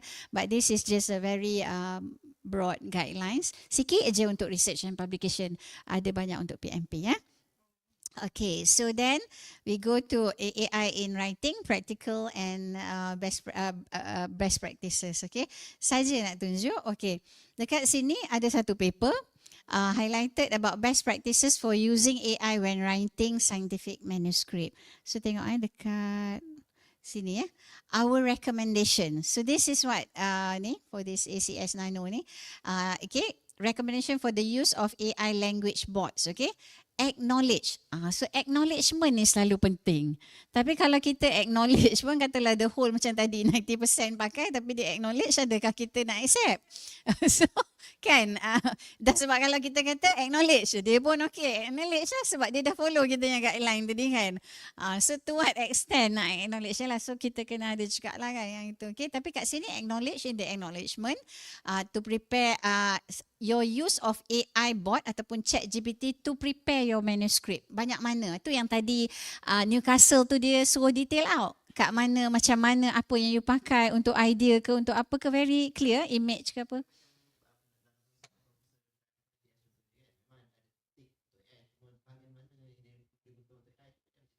Kat mana? FRJL. Itulah pun tak, kita sebab tadi yang KPT punya tu yang teaching and learning, yang Mosti punya very general untuk software developer, untuk developer kat luar. So kita pun masih belum ada sangat on the research. Tapi kalau kat luar universiti banyak dah ada lah, banyak ada. So dia katalah dia suruh, tapi bila suruh tu dekat situ tanggungjawab kita, sebab tu awareness walaupun dia tak ada, bila dia kata ada, masa acknowledgement tu kalau kita tengok cara tadi Newcastle, kita gunalah sebab itu lebih detail. Apa salahnya kat bawah tu kita kata acknowledgement sebab kita guna untuk proofread dan mungkin untuk idea generation. So jadi katakanlah dia kata oh you guna AI gini-gini, saya dah state. So it safeguard you juga, you know. Kalau dia tak ada detail out. That's why bergantung sekarang ni sama ada Puan Hariza ke library ke nak detail out atau tak nak detail out. Kalau tak nak detail out, dia akan kata saya dah ikut dah guideline kata state, saya state. Then those are the things lah macam FRJS kata ada ke tidak ada. So kalau ada tapi dia tak suruh stated kan. But you must know when you use it. That's why the awareness tadi tu. Nak bagi tahu sebab the talk ni bila I fikir balik okey lah sebab bukan untuk direct to publisher, kata okey lah I buat macam ni supaya kita tahu. Jadi kita tahu kita punya tanggungjawab. Kita tak payah blame orang dah. Now we know that our responsibility, I'm using the AI, I just disclose it. Okay, so benda tu lebih mudah lah. Jadi kita pun rasa, that's why the integrity kan, kita tak rasa. Cuma kadang-kadang sebab kebiasaannya orang rasa tak salah pun dah kan. Dia dah jadi a norm. But be careful lah dalam dunia akademik, benda tu kena lihat jugalah dari segi integrity. So, okay, tengok balik kat sini. Remind your co-authors that output model is merely a very early draft at best. The output is incomplete, might contain incorrect information. So yang ni semua kena buat lah. Do not use the text verbatim from, not directly. These are not your words. Okay, not directly use it. Okay. Any citations recommended by AI need to be verified. Okay, with the original macam saya cakap tadi lah. Kenalah tengok balik sebab tengok-tengok tak ada wujud pun paper tu kan. Okay, do not include ChatGPT or any other AI as co-author. Yang ni kebanyakan memang tak menerima lah untuk co-author sebab dulu ada satu artikel, pernah lah ada, and then suddenly the world aware that tak boleh ada lah co-author sebab dia rasa senang lah. Dah co-author memang dia lah buat kerja kan. So banyaknya tak membenarkan lah. Oops. Okay, and then it cannot generate new ideas or compose a discussion. So kena tengok cannot be held accountable for any statement or article breach. Sebab kalau salah tu kita lah yang salah. Do not allow your creativity and deep thinking. Yang tu biasalah. So and then satu lagi. Yang ni, ultimately because scientific papers rely on human-generated data and interpretation, the scientific story requires creativity and know-how that will be difficult to replicate. Yang saya cakap pasal data lah. Tapi yang ni pun nano kan, so maybe more. That's why saya kata dia depends on bidang mana juga kita. Tapi biasanya macam tu lah. Okay, satu lagi. Yang ini pun, yang ini dalam, okay. In medical punya AI in academic writing and research. Okay, so dia tengok nak tunjuk kat sini sebenarnya nak tunjuk. Okay, so dalam ni dia discuss about 6 domains that AI support academic functions. Okay, adalah semua-semua ni idea development. Satu lagi dalam paper itu ya. Okay, it talks about content development and structuring pun dia boleh tolong kan. Kita minta dia bagi content kat kita. Okay, literature review, data management, tadi kata research methodology pun dia pakai kan. Budak tu cerdik lah juga kan. Betul tak yang buat thesis 90% tu. Maksudnya semua dia pakai. 66 tu dia pakai kan. Okay, editing, review and publishing support, communication, outreach and ethical compliance. Okay, so ada benda ni, and then tengok kat sini dia buat paper.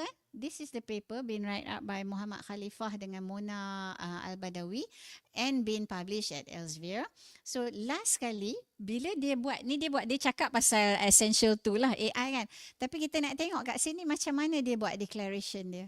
The authors of this manuscript declare that in the writing process of this work, no generative AI or assisted technologies were used. Kan tadi ada contoh yang tadi yang University of Newcastle tu tunjuk kan. Kalau tak pun cakap tak ada. Kan senang? Jadi kita jadikan itu a norm when we are writing lah. Walaupun jurnal tu tak minta. Tak ada salah pun letak kat acknowledgement kan. Acknowledgement kan bebas. Suka hatilah kita nak letak apa kan. Biasa kita buat paper kan. Suka hatilah kita nak letak apa. Letak je kat acknowledgement. Walaupun tak diminta. Because kita tunjuk yang kita we are knowledgeable. That's it. That is very important to show that even dia tak ada guideline ke apa, kita tahu that is integrity kita, benda tu is ethical or not. Okay, kita tulis je kat situ. Siap-siap. Acknowledgement. So, yang tadi Elsevier tu dia dah minta lah kita tulis kan. Ada yang tak minta kan. So, kalau tak ada, dia tulis kat sini. Okay. We utilize AI solely for the purpose of enhancing readability and refining. Sebab Elsevier kan tak bagi pakai pun. Memang dia dah kata tadi untuk Elsevier tak boleh idea generation. So dia katalah dia tak pakai yang dalam ni lah. Tapi dia bagi tahu yang dia pakai untuk clarity and readability. Okay, the use was under strict human oversight and control. Nampak dia bagi cerita pula kat situ. Declaration dia untuk Elsevier. Okay, tapi katakanlah Elsevier dia dah buat ni semua, Elsevier find out benda tu dia memang pakai, itu masalah lain lah pula kan. The author understand the potential, ensure accuracy and coherence lah, so boleh baca lah. Yang ni satu contoh, and another contoh juga Elsevier, tengok acknowledgement dia. We thank our participants, semua kan kat sini. Okay, our manuscript was fully verified and edited by our research team. Our research team takes full responsibility for the content of the publication. We do not use generative AI for data collection, analysis or image generation. Jadi nampak dulu kita acknowledge kan grant mana kan. Kita dapat duit kat mana kan. Now, make a habit of doing this. So make a habit of doing this even though it's not required. Tapi Xavier memang dia minta lah. Dia minta. Tapi kalau yang tak ada pun, tak ada salahnya sebab biasa je ada bahagian acknowledgement as I mentioned earlier. So ini untuk kita lah yang menulis, eloklah buat supaya kalau apa-apa isu ke belakang tu kita tak adalah masalah ya. Okay, and then yang ni yang bagus sikit lah. Yang I tengok which is to me I would rather put it in acknowledgement. Tapi I tak cut and paste pula. Grammarly ni dia bagi cara pula nak cite, nak bubuh dalam reference if you're using ChatGPT. Mungkin the whole chunk that you took it ke apa. Boleh juga tengok, boleh jadikan satu reference untuk baca how to cite ChatGPT and AI in APA format.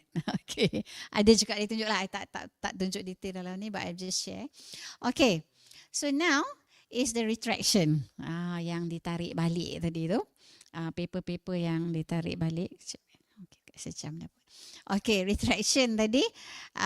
Okay, a comparative analysis of blended learning and traditional. Baca kat sini. Concern were raised about potential undisclosed use of AI tool to generate text in the article due to inclusion of the phrase regenerate response. So benda ni dia orang realize and dalam PLOS 1 ni, paper ni dikeluarkan lah. Retract. And remember, the moment that your paper got retracted, you are blacklisted. So kalaulah kita ni muda-muda lagi masih duduk dalam dunia nak publish ni, be careful lah. Okay, itu contoh satu. And satu lagi, Science Journal retracts peer review article. Dia dah peer review dah. Contain AI generated. Tak ada meaning punya images. Sebab dia create, kan image kan kita boleh create. So dia orang detect and then benda ni tak ada meaning punya image pun dia letak dalam tu. So this is academic writing kan. So that's why lah apa-apa saja. And kan, ni lagi satu, Springer has retake, bukan sikit 200 200 papers in September. Ni optical quantum ni. According to the notices which have similar wording, the retraction comes after the publisher identified problems with the articles, including compromised peer review, inappropriate or irrelevant references and nonsensical phrases. Tak ada meaning punya phrases, suggesting blind use of AI. Sebab bila you bagi ayat-ayat yang tak ada meaning, yang memang ChatGPT lah selalunya buat. Dia banyak words. So, I cakap kalau ChatGPT, be careful, dia very flowery, cantik. Nampak macam okey tapi tak okey pun. Bila kalau kita bakar bidang, dia tak berapa okey. Tapi bila kita guna juga dan menghantarnya, ya inilah dia punya consequences. Bukan sikit hari-hari duk ada paper got retracted. So that's why I said, make it a habit in the on acknowledgement. Guna hak yang Newcastle tu quite good actually, dia quite detail kat situ kan. Springer pun dia ada banyak. Kalau you baca-baca paper tu, you tengoklah acknowledgement. Bolehlah tiru-tiru. Bukanlah tiru kan, plagiat pula lagi. Silap. So, okay. I mean, tengoklah cara macam mana dia nak tulis tu. But you can also look at a lot of other cara how they write the acknowledgements. Okay. Laju.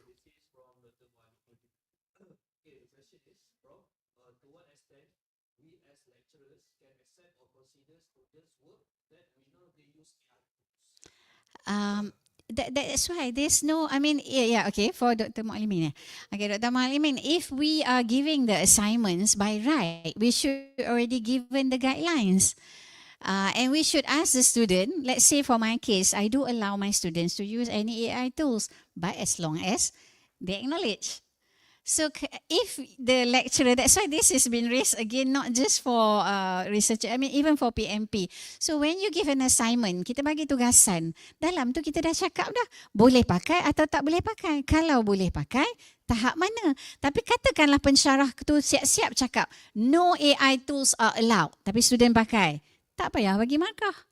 Tu bergantung pula lah kan kat kita juga kan. How? Because kita tak ada guideline lagi. Kita tak ada proper guideline. So now it's up to us as a pensyarah what we want to do. So kalau kita kata acknowledge macam tadi kan. Kadang-kadang kita pun tak nak suruh student bawa details. Okay, dia guna AI. Dah cukup dah. Kalau it depends on inilah, cuma itulah, that is also awareness for our lecturers on how to work towards that. That's why I think macam Dr. Mualimin tanya tu sebab dia pun tak tahu mungkin nak how, maybe they are the same for other lecturers how to do that. So kalau lah kita ada standard kan, maksudnya for students they are allowed to use AI tools to what extent. Data tadi macam tadi Newcastle membenarkan. Dia benar bagi idea pun boleh. Jadi dia tulis je. Jadi for tugasan maybe okay. Tapi kalau mungkin untuk thesis kita tak benarkan. I mean PhD kalau kita tak nak idea generation, kalau nak pun tak ada masalah. Tapi benda tu kena ada limit and the supervisors have to work. Kalau dalam classes, assignments, pensyarah lah. Okay, menjawab ke Dr. Mualimin? Okay.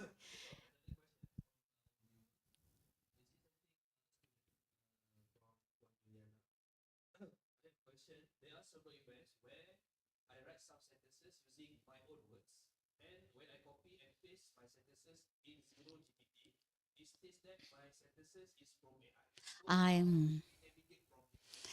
Yang itu memang ada lah, memang ada berlaku cases like that. That's why I kata tadi to the certain extent yang clarity tu,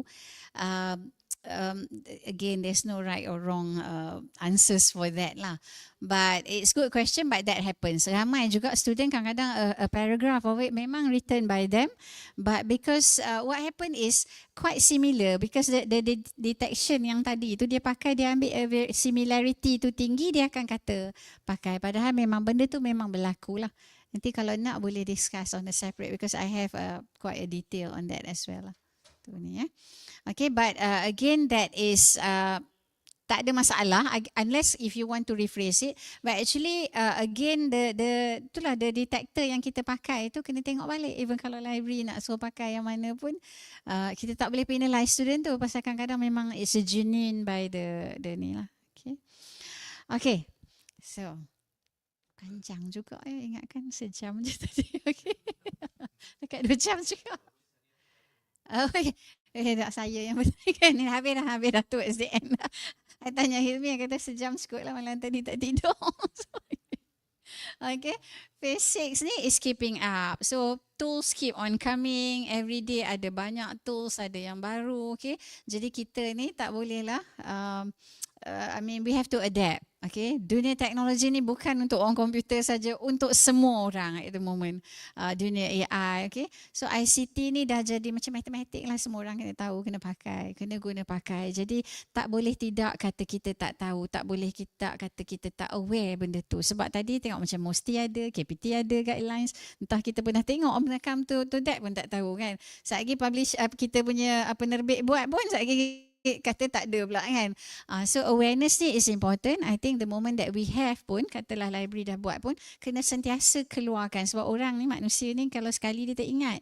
So kena maybe every quarter ke keluarkan reminder that okay this so that baru dia tahu oh ada benda. Macam ethics kan, kalau etika untuk ni kan kita ada ethics committee untuk apa ni public kita punya ni kan, kalau kita guna data dan sebagainya kan selalu keluar kan, dia akan buat meeting. Jadi sama juga benda ni pun, we have to make it a norm lah about the use of it.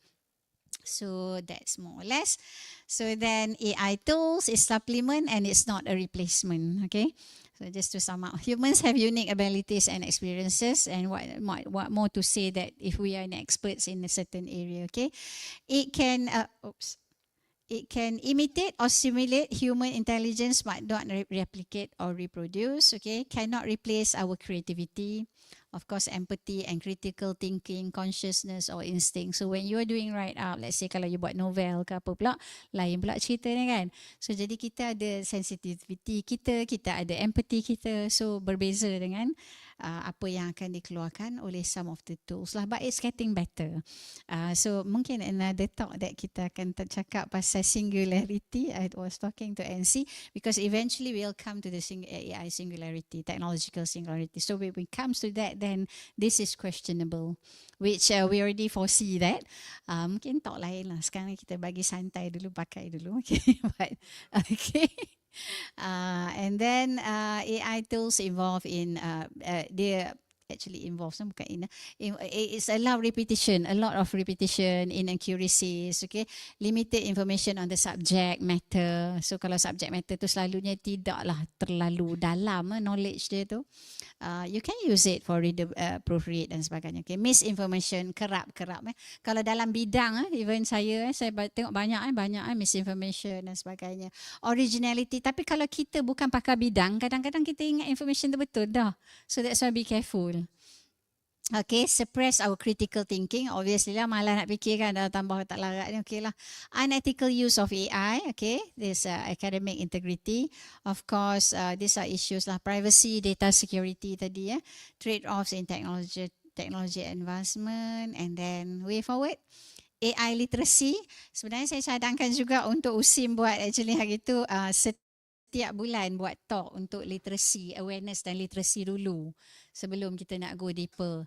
Tapi kita tak tahulah, tapi mungkin 2 bulan sekali ke, sebab ramai je yang boleh bagi talk. Dr. Fauziah ada. Kan, sebab ramai je kita daripada komputer pun kan.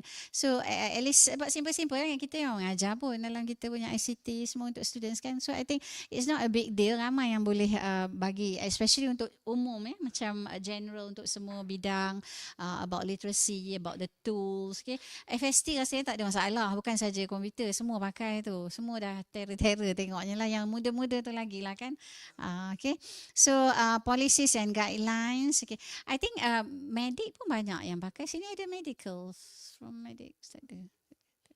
Okay, okay, policies and guidelines. Okay, selepas AI literacy, sebab awareness tu kita rasa mungkin dah ada sikit sebanyak, tapi kita go into the literacy lah, AI literacy. Patutnya lah ya, USIM kena ambil yang ini, policies and guidelines, and then we have to look into how human and machine collaborate, sebab we are using it. Like it or not, we are collaborating with all these machines ni. Adapt with technological advancement yang I kata tadi, kena sentiasalah get to know, and then kena ada continuous professional development and training. Sebab saya pun sebenarnya tiap-tiap hari saya buka nanti jumpa satu baru. Tiap-tiap hari sebab kita like it or not memang akan ada je perkara-perkara baru yang info baru yang kadang-kadang macam hari tu DeepSeek pula dah keluar kan. Satgi yang keluar kan. Yang kecil-kecil tu pun banyak, yang besar-besar pun ada. So maksudnya kena selalulah development and training ataupun kita sendiri cari Google, okay. And of course security and privacy lah. So these are the way forward that how we need to look into dalam USIM punya concepts lah. Itu saja, that's all from me. Kalau ada soalan, boleh lagi tanya. Kalau tak ada, alhamdulillah, terima kasih. Kat situ pun tak ada. Okay, tak apa. Okay, alhamdulillah, terima kasih. Dah panjang juga dah, ingat macam tak berapa panjang. Okay, Assalamualaikum warahmatullahi wabarakatuh. Saya serahkan balik kepada MC kita.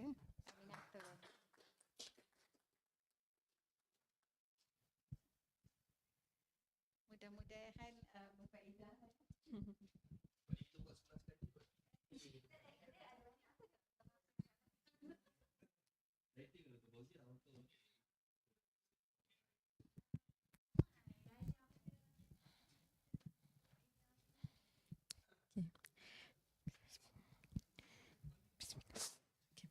As we approach the end of our program, I would like to extend our deepest gratitude to our distinguished speakers, esteemed guests, and all participants for making this event a success. Your engagement and enthusiasm have truly enriched today's discourse. A special thank you to the organizing team for their dedication and hard work behind the scenes to make this event possible. Before we conclude, we invite all participants to join us for a group photo session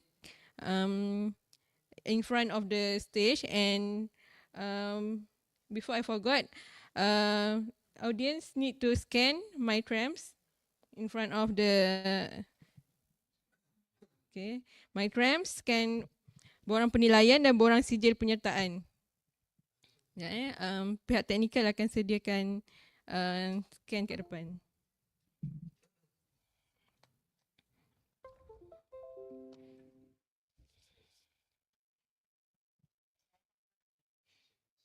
Sekejap ya.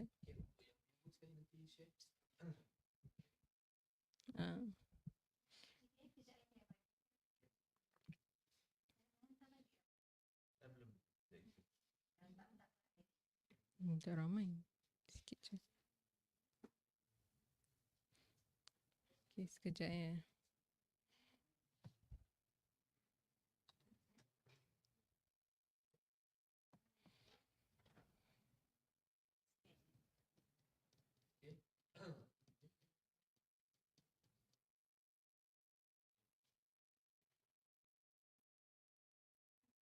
Okay, this is for dia apa? Kita punya ni penilaian. Oops.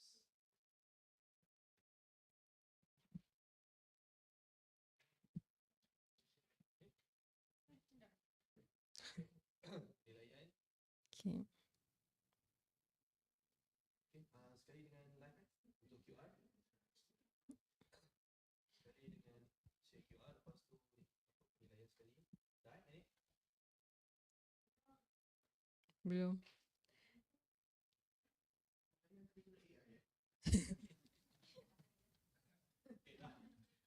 Okay. Boleh ke? Boleh ke?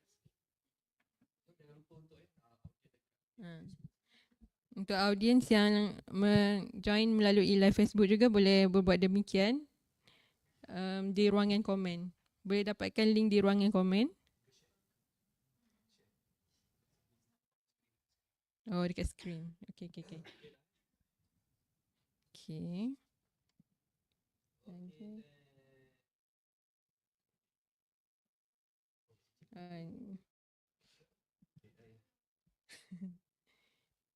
Ni untuk link sijil penyertaan.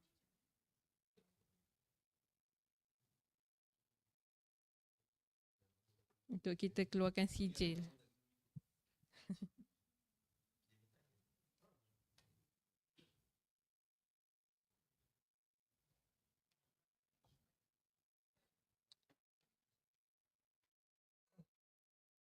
boleh share untuk apa?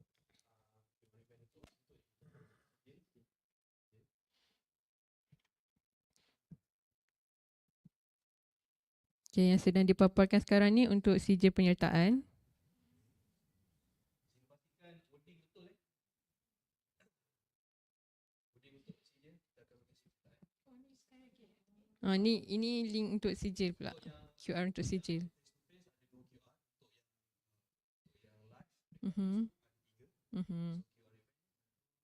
My Trams. Okay.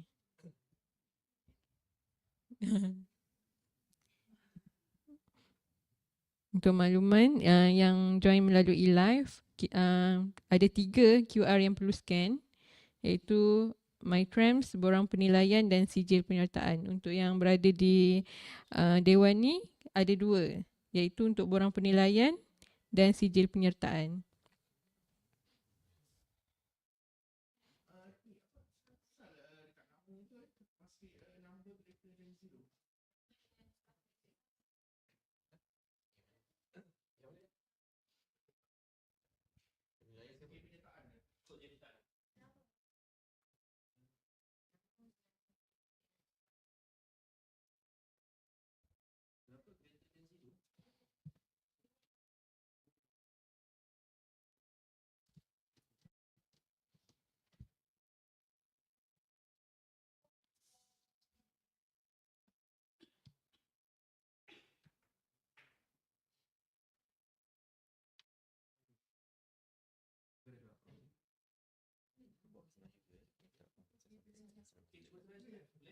Okay. Sekarang ke? Dan okay.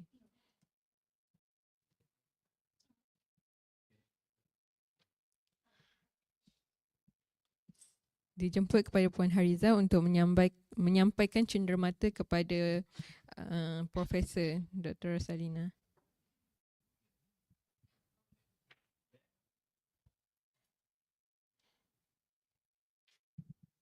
Tengok gambar.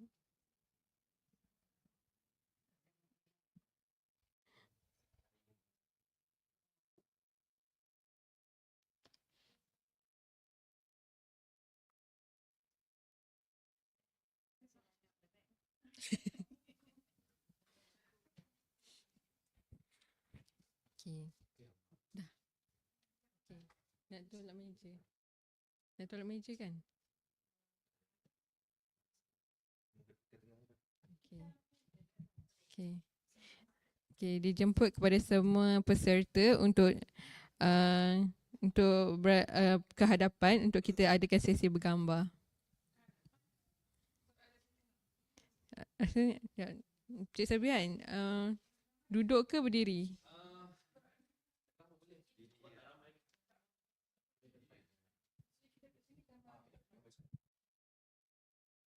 Okay, duduk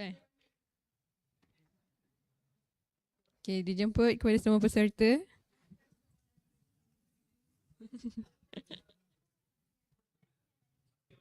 Oh, tengah scan lagi. Yang berada di live tu okey ke?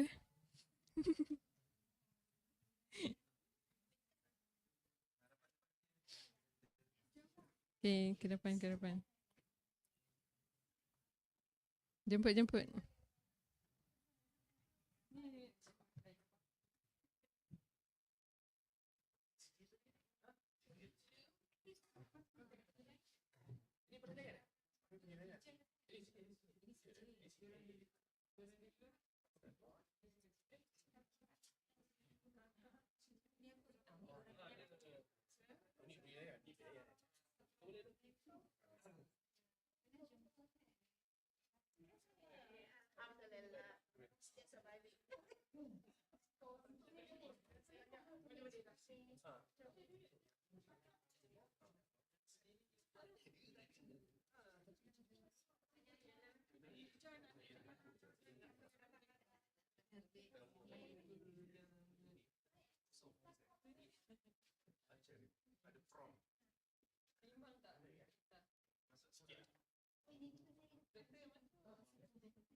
Sebelah Cik Amin.